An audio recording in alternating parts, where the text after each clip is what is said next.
When investing, pessimism is your friend and market euphoria is your enemy. ഇത് ഞാൻ പറഞ്ഞതല്ല, എന്നും പറയുന്നത് പോലെ വാരൻ ബഫറ്റിൻ്റെ പ്രശസ്തമായ ഒരു കോട്ടാണിത്. പെസിമിസം എന്ന് പറയുന്നത് തകർച്ച അല്ലെങ്കിൽ ദുഃഖകരമായ അവസ്ഥ. അത് മാർക്കറ്റിനെ സംബന്ധിച്ചിടത്തോളം പെസിമിസം എന്ന് പറയുന്നത് മാർക്കറ്റിൻ്റെ തകർച്ചയാണ്. അതായത് ഇൻവെസ്റ്റേഴ്സ് മാർക്കറ്റിൻ്റെ തകർച്ച ഇഷ്ടപ്പെടുന്നു. അതുപോലെ നമ്മുടെ എനിമി എന്ന് പറയുന്നത് യുഫോറിയാണ്, മാർക്കറ്റ് യുഫോറിയ.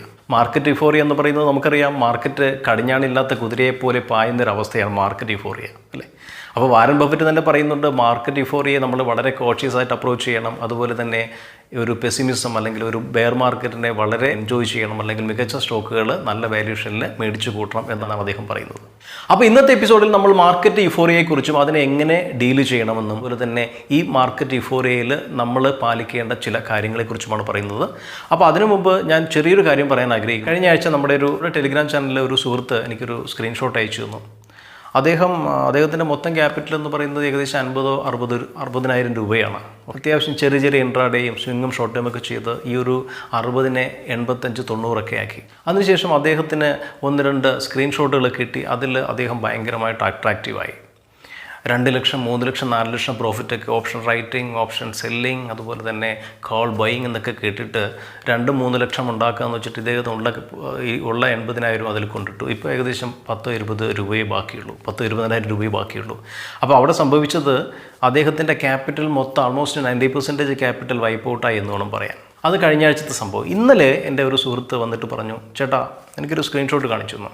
ചേട്ടാ 7 ലക്ഷം പ്രോഫിറ്റാണ്, അല്ലെങ്കിൽ 8 ലക്ഷം പ്രോഫിറ്റാണ്, ഞാനത് എടുക്കാൻ പോവുകയാണ്, എന്താ ചേട്ടാ അഭിപ്രായം?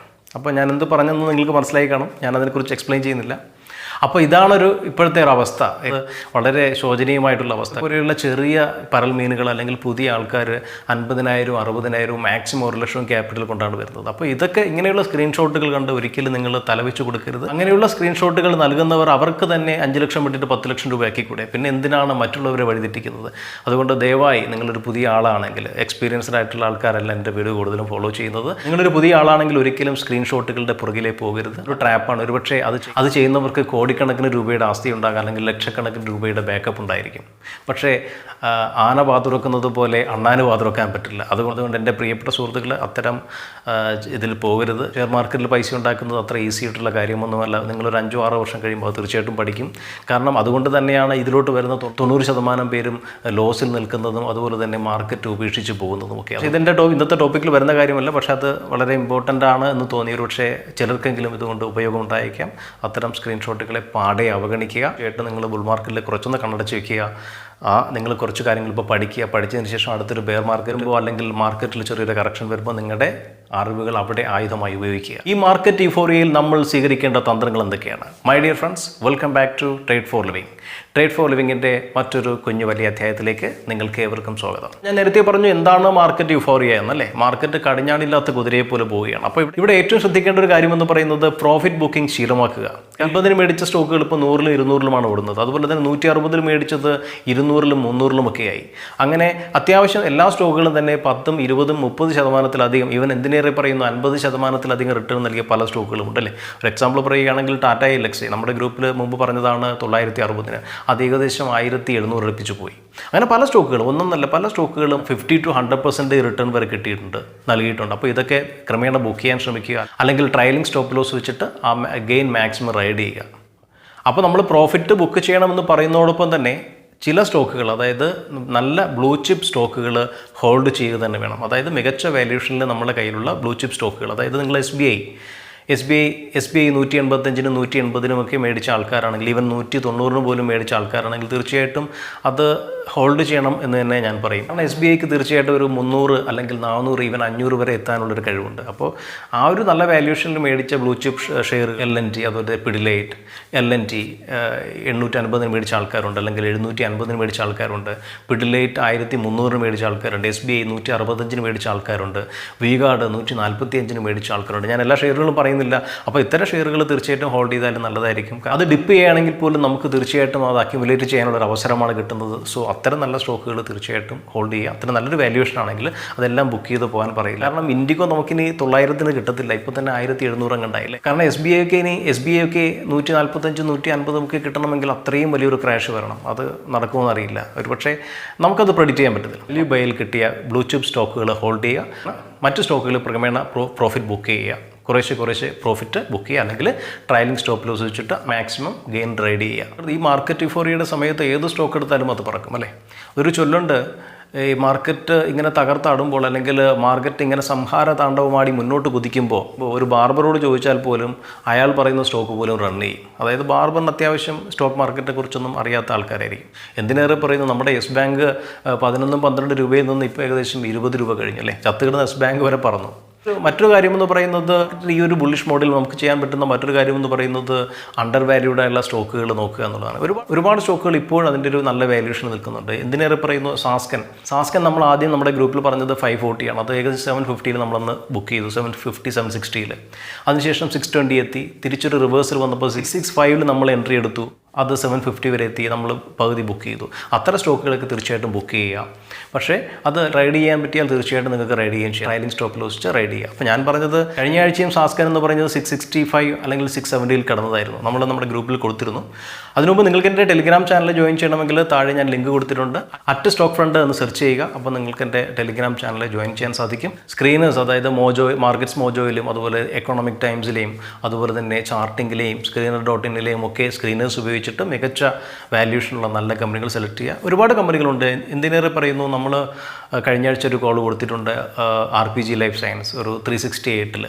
തീർച്ചയായിട്ടും അതൊരു 400 അല്ലെങ്കിൽ 450 പോകാനുള്ള ചാൻസ് ഉണ്ട്. ഇതൊരു റെക്കമെൻഡേഷൻ അല്ല, ഞാൻ എക്സാമ്പിൾ പറയുകയാണ്. തീർച്ചയായിട്ടും അതിൻ്റെ ഒരു ഫണ്ടമെൻറ്റൽസും അതിൻ്റെ ഒരു മാനേജ്മെൻറ്റ് എഫിഷ്യൻസിയും ROCയും അതിൻ്റെ EPSും എല്ലാം വെച്ച് നോക്കുമ്പോൾ തീർച്ചയായിട്ടും അതൊരു 400 അല്ലെങ്കിൽ 450 പോകാനുള്ള ചാൻസ് ഉണ്ട്. അതുപോലെ ഒരുപാട് കമ്പനികളുണ്ട്. ഇതിലേറെ പറയുന്നു, നമ്മുടെ ടാറ്റ ELX പോലും 1600 നിന്നും 1550 എത്താറുണ്ട്. തീർച്ചയായിട്ടും 1550 ഈ അവസ്ഥയിൽ നല്ലതാണ്. ഒരു 1650 അല്ലെങ്കിൽ 1700 ഒരു റിട്ടേൺ കിട്ടുന്നതിന് വേണ്ടി നമുക്ക് 1550 മേടിക്കാം. അങ്ങനെ ഒരുപാട് സ്റ്റോക്കുകളുണ്ട്, ഞാനിപ്പോൾ എല്ലാം പറയുന്നില്ല. നമ്മുടെ ചാനലിൽ അത്യാവശ്യം കോളുകൾ അവിടെ കൊടുക്കാറുണ്ട് പഠിക്കുന്നതിന് വേണ്ടിയിട്ട്. അത് റെക്കമെൻഡേഷനോ അല്ലെങ്കിൽ ടിപ്സോ ഒന്നുമല്ല. അതുപോലെ ഈ ബുൾ മാർക്കറ്റിൽ ചെയ്യാൻ പറ്റുന്ന മറ്റൊരു കാര്യമെന്ന് പറയുന്നത്, നിഫ്റ്റി ബീസിലും ഗോൾഡ് ബീസിലും അതുപോലെ ബാങ്ക് ബീസിലും ഒക്കെ ഇൻവെസ്റ്റ് ചെയ്യുക. അപ്പോൾ നിങ്ങൾക്ക് അറിയാമായിരിക്കും നിഫ്റ്റി ബീസ് എന്താണെന്ന്, ഇല്ലെങ്കിൽ ഞാൻ താഴെ ലിങ്ക് കൊടുത്തിട്ടുണ്ട്. നിഫ്റ്റി ബീസ് എന്ന് പറയുന്നത് നിഫ്റ്റിയിലെ 50 കമ്പനികളുടെ വെയിറ്റേജ് ഉള്ള ഒരു എക്സ്ചേഞ്ച് ട്രേഡർ ഫണ്ടാണ്. തീർച്ചയായിട്ടും നിഫ്റ്റിയുടെ മൂവ്മെൻറ്റ് അനുസരിച്ച് അതിന് അപ്പ് ആൻഡ് ഡൗൺ ഉണ്ടാകും. അത്തരം സ്റ്റോക്കുകൾ ഈവൻ പ്രോഫിറ്റ് ബുക്ക് ചെയ്തില്ലെങ്കിലും കുഴപ്പമില്ല, കാരണം നമുക്ക് എത്രത്തോളം അത് റൺ ചെയ്യാൻ പറ്റുമോ അത്രത്തോളം നിഫ്റ്റി കയറിക്കൊണ്ടേയിരിക്കും അല്ലേ. 1992-ലും 93-ലും ഒക്കെ 2000-ൽ കിടന്ന നിഫ്റ്റിയാണ് ഇപ്പോൾ 14,000 ക്രോസ് ചെയ്യാൻ പോകുന്നത്. അപ്പോൾ നിഫ്റ്റി ബേസിലുള്ള ഇൻവെസ്റ്റ്മെൻറ്റ് സിപ്പായിട്ട് ചെയ്യുക, അല്ലെങ്കിൽ അത് മാക്സിമം റൈഡ് ചെയ്യാൻ ശ്രമിക്കുക. അത് നമുക്ക് പ്രോഫിറ്റ് ബുക്ക് ചെയ്യേണ്ട ആവശ്യമൊന്നുമില്ല. നേരത്തെ പറഞ്ഞതുപോലെ നല്ലൊരു തകർച്ച വന്നാൽ അല്ലെങ്കിൽ ഒരു ബെയർ മാർക്കറ്റ് വന്നാൽ തീർച്ചയായിട്ടും ലോ ലെവലിൽ നമുക്ക് ആഡ് ചെയ്യാൻ സാധിക്കും. എന്തിനേറെ പറയുന്നു, നമ്മുടെ ചാനലിൽ 80-നും 90-നും ഒക്കെ നിഫ്റ്റി ബീസിൻ്റെ കോൾ കൊടുത്തിട്ടുണ്ടായിരുന്നു. അതുപോലെ തന്നെ ഗോൾഡ് ബീസ് തീർച്ചയായിട്ടും ഒരു സിപ്പ് മോഡിൽ ആഡ് ചെയ്യുക. അതുപോലെ തന്നെ ബാങ്ക് ബീസ് കുറിച്ചൊക്കെ ഞാൻ ആൾറെഡി ഡിസ്കസ് ചെയ്തിട്ടുണ്ട് മറ്റു വീഡിയോകളിൽ. അപ്പോൾ ഈ ഒരു 3-ലുള്ള ഇൻവെസ്റ്റ്മെൻറ്റ് തകൃതിയായിട്ട് നടത്തുക. തീർച്ചയായിട്ടും നല്ലൊരു റിട്ടേൺ നമുക്ക് അതിൽ നിന്ന് കിട്ടും. ഈ ബുൾ മാർക്കറ്റിൽ ചെയ്യേണ്ട മറ്റൊരു കാര്യം എന്ന് പറയുന്നത് ഡൈവേഴ്സിഫൈ ചെയ്യുക. ഡൈവേഴ്സിഫൈ നമ്മുടെ ഇൻവെസ്റ്റ്മെൻറ്റ് നമ്മൾ ഡൈവേഴ്സിഫൈ ചെയ്യണം, especially in bull market. Bear market ആണെങ്കിൽ സ്റ്റോക്കിൽ മാത്രം ഇട്ടാലും കുഴപ്പമില്ല, അത് കയറി വരും. പക്ഷേ ഇപ്പോൾ പീക്കിൽ നിൽക്കുവാണ്, കാരണം ഇടിഞ്ഞാൽ എല്ലാം കൂടി അങ്ങ് താഴെ പോരും. അപ്പോൾ ഇവിടെ ചെയ്യേണ്ടത്, നമ്മൾ കുറച്ച് മ്യൂച്വൽ ഫണ്ടിലിടുക, എസ്പെഷ്യലി ബാലൻസ്ഡ് അഡ്വാൻറ്റേജ് ഫണ്ടിലിടുക. അതായത് ബാലൻസ്ഡ് ഫണ്ട് എന്ന് പറയുമ്പോൾ കുറച്ച് ഇക്വിറ്റിയിലും കുറച്ച് ഡെപ്റ്റ് ഫണ്ടിലും ഇടുന്നതാണ്. ബാലൻസ്ഡ് അഡ്വാൻറ്റേജ് ഫണ്ട്സ് ഉണ്ട്, മ്യൂച്വൽ ഫണ്ട്സ് പോലെയാണ്. അതിൽ അവർ ഇൻവെസ്റ്റ് ചെയ്യുന്നത് ഫുൾ ഇക്വിറ്റിയിലല്ല. നമുക്കറിയാം, നമ്മുടെ എന്താ പറയുക, SBI സ്മോൾ ക്യാപ്പും അല്ലെങ്കിൽ HDFC മിഡ് ക്യാപ്പ് അല്ലെങ്കിൽ ആക്സിസ് ലാർജ് ക്യാപ്പൊക്കെ മൊത്തം പോകുന്നത് ഇക്വിറ്റിയിലാണ്. ചെറിയൊരു ഭാഗം മാത്രമേ മറ്റു സെക്യൂരിറ്റീസിലോട്ട് പോകാറുള്ളൂ.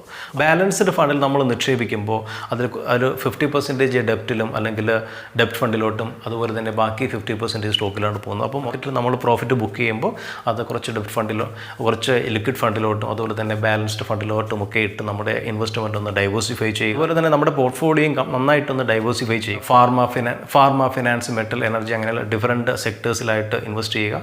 അതായത് ഞാൻ പറയുന്ന ഒരു ഡൈവേഴ്സിഫിക്കേഷൻ എല്ലാ രീതിയിലും കൊണ്ടുവരിക. ഈ നേരത്തെ പറഞ്ഞ പോലെ പല ഘട്ടങ്ങളും മ്യൂച്വൽ ഫണ്ടായാലും ബാലൻസ്ഡ് ഫണ്ടായാലും ലിക്വിഡ് ഫണ്ടായാലും ഇനി ബാങ്കിലുള്ള റിക്കറിംഗ് ഡെപ്പോസിറ്റ് ആയിട്ടായാലും നമ്മുടെ സ്റ്റോക്കിലുള്ളതായാലും ഈവൻ സ്റ്റോക്ക് മാത്രമാണെങ്കിൽ പോലും അതിനകത്ത് ഒരു ഡൈവേഴ്സിഫിക്കേഷൻ കൊണ്ടുവരിക. അതുപോലെ തന്നെ മണി മാനേജ്മെൻറ്റ് കറക്റ്റായിട്ട് ഫോളോ ചെയ്യുക. ഈ ബുൾ മാർക്കറ്റിലെ മറ്റൊരു കാര്യമെന്ന് പറയുന്നത് ഫോമോയാണ്, ഫിയർ ഓഫ് മിസ്സിങ് ഔട്ട്. അല്ല, ഈ ഒരു ഫിയർ ഓഫ് മിസ്സിങ് ഔട്ട് കാരണം നമ്മൾ എന്ത് ചെയ്യും, അത് ഇനി കിട്ടില്ലയോ, ഇനി പറന്നു പോകുമോ എന്നൊക്കെ വെച്ചിട്ട് വീണ്ടും കയറി മേടിക്കും. അതോടെ മാർക്കറ്റ് ഇടിയും, എല്ലാം നമ്മുടെ തലയിലാവും. ഒന്ന് ആലോചിക്കുക, ഈ സാധനങ്ങളെല്ലാം ഒരു പകുതി വിലയ്ക്ക് കിട്ടിയിരുന്ന സമയം ഉണ്ടായിരുന്നു 2-3 മാസം മുമ്പ് വരെ അല്ലേ. അപ്പോൾ ഇനിയും തീർച്ചയായിട്ടും അത്തരം സാഹചര്യങ്ങളുണ്ടാകും. അതുകൊണ്ട് ഈ ഒരു ഫോമോയെ നിങ്ങൾ കൺട്രോൾ ചെയ്യുക. വാങ്ങുന്നെങ്കിൽ തന്നെ ഒരു സപ്പോർട്ടിൽ അല്ലെങ്കിൽ ഒരു അത്യാവശ്യം ഡിമാൻഡ് സോണിൽ കിട്ടുന്ന സ്റ്റോക്കുകൾ മാത്രം മേടിക്കുക.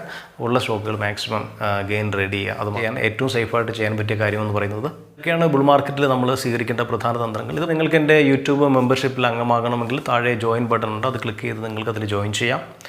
അത്തരം മെമ്പേഴ്സിനെ വെച്ചിട്ട് നമുക്കൊരു പ്രൈവറ്റ് ഗ്രൂപ്പൊക്കെ ഉണ്ട്. ഞങ്ങൾ ഡിസ്കസ് ചെയ്യാറുണ്ട്, ഒരു കമ്പനിയെക്കുറിച്ച് പഠിക്കാറുണ്ട്, അല്ലെങ്കിൽ അതിനെക്കുറിച്ചുള്ള ഡിസ്കഷൻസൊക്കെ അവിടെ നടക്കാറുണ്ട്. അപ്പോൾ നിങ്ങൾക്ക് ഇൻട്രസ്റ്റ് ഉണ്ടെങ്കിൽ തീർച്ചയായിട്ടും ജോയിൻ ചെയ്യാം. അതുപോലെ ഈ വീഡിയോ നിങ്ങൾക്ക് ഇഷ്ടമായാൽ ലൈക്ക് ചെയ്യാനും കമൻറ്റ് ചെയ്യാനും മറക്കരുത്. ചാനൽ ആദ്യമായിട്ടാണ് കാണുന്നതെങ്കിൽ സബ്സ്ക്രൈബ് ചെയ്യാൻ മറക്കരുത്. മറ്റൊരു വീഡിയോയുമായി വരുന്നവരെ